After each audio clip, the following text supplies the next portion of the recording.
am Tabitha C. I'm a young woman from Atlanta, Georgia. And what I do is, well, I'm an author. I'm a writer, a poet, a survivor. I started off writing years ago, just writing down my thoughts, just talking about the way I feel. Anything that goes through my mind, I just write it down on paper. And one day, I just decided to just, hey, you know what? I'm going to turn all this into a story. Everybody has a particular image that they present to the world. The image that everybody saw with me, everybody looked at me as if I just seemed to have it going on. I carried myself a particular way. I didn't like to show emotions in front of people. It's just one particular image that I presented to the world. And basically, there's another image that the world did not see. So it's like the image was broken. It's not a clear image that everybody would see. So it's broken. So it's one side people see, another side that others didn't see, if that makes sense. Honestly, I got so tired of seeing so many different people on social media making subliminal posts, trying to, basically seek help. Like they're going through things, but they're not necessarily putting out their personal business. But I could tell that they were experiencing similar things that I was going through because I did the same thing. So after a while, I just said, you know what? I want to help you, but how can I help you when I'm going through the same thing? So I said, what better way to help somebody? What better way to help someone than by venting to, explaining to them what you're going through. It feels so good when you talk to somebody about your problems and they say, I'm going through this. I went through the same thing too. That makes me feel so much better. And I just wanted to explain to everybody like how I overcame that. And I just knew it could be some inspiration to some people. So I just felt like, hey, I just have to have a lot of courage. I just have to do it. It's going to help.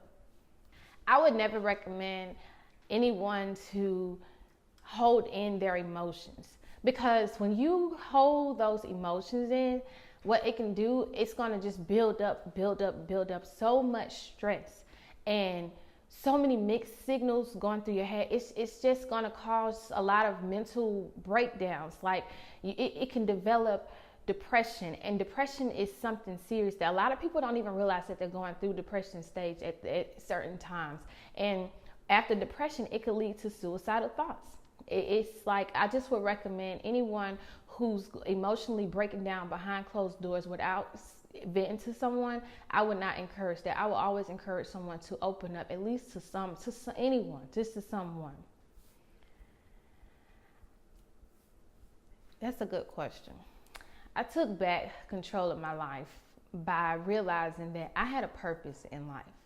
And it took for me to get broken down to the core, for me to see myself at the lowest that I've ever been in life, to realize, hey, you have a purpose. You have to get back up. Because if you're not, I'm still here. I'm still standing. And I feel that, if it was my time, I would not be here, but I'm still here. So I realized you have a purpose, and I have a desire to encourage other young women to keep going regardless of what it is, whatever obstacles are thrown at you. So after realizing that I was being broken down, and after realizing that I'm still standing after all that I've been through, I had to conquer my crown back. I took it back then.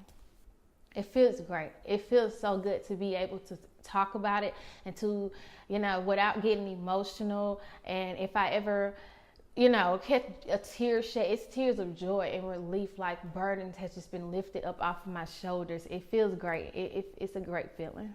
Our culture often, judges individuals who seeks professional help.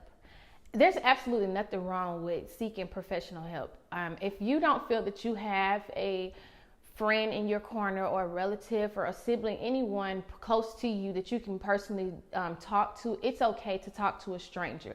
And strangers meaning like someone who's professionally trained to assist you with whatever it is that you're going through. A lot of people, feel that they're going to get judged just because they're talking to a counselor or to a therapist or a psychologist, that person may be able to save your life. And not everybody was able to, has the ability to handle it on their own. You know, not everybody can get through it by themselves. I just feel I would encourage anyone who's going through anything, the first step is to seek assistance. And when I say seek assistance, I mean to let it out. Once you let it out, then you'll realize you'll end up figuring out what the next step is after that. Follow your dreams. Whatever it is, when something is on your heart and you think about it all the time and you can't sleep because you dream about it, you know, one day you're just doing regular hobbies, you're thinking about it all the time. When something is heavy on your heart and on your mind, that is, I feel like that's your calling. That's something that you're supposed to be doing. So I would say follow your dreams. Trust your gut. It doesn't matter what other individuals think that you may not be that good at it. I think you should probably choose to do this rather than that. Whatever it is that you have heavy on your heart that you feel that you want to do, it could be your calling. Just trust it, and you'll go pretty far. The first thing that you have to do is you have to write it down, of course. And if we may not even know how to do this whole setup as far as the formatting into a book, but of course, once you write everything down, there's different ways that you can do it. I actually started Googling, how do I self-publish my own book? So on Google, you know, there are a lot of different steps on there, a lot of different resources for different prices, whatever your price range is. Google, it helped me out a lot, and I actually self-published it through Amazon, and Amazon, it's free of no charge at all, and Amazon is a big help. So that's for the beginners. You can definitely look into that, and there's always other ways. There are ghostwriters for individuals who don't actually know how to write for themselves. Excuse me. I made a lot of decisions in life based on emotions and based on experiences that I had in the past. My past does not define my future, and it does not define who I am. I have to teach myself and remind myself on a daily basis to never make decisions based on emotions. What I'm telling myself and what I'm encouraging every individual to do moving forward is to actually pay attention to the signs that you are faced on a regular basis. We're not, you may have a desire to do something, and then you start realizing, like, I'm not sure if this is for me. And you start getting that anxiety, and your mind starts playing tricks. See, that's your conscious. And that's what I have to start listening to. I made a regretful decision that I talk about in the book, and I made the decision based on emotions. I had signs, trying to convince me one thing, but I was just in such a hurry and just thinking about my past experiences, past mistakes, and just because the way I was feeling at the time, I made the decision.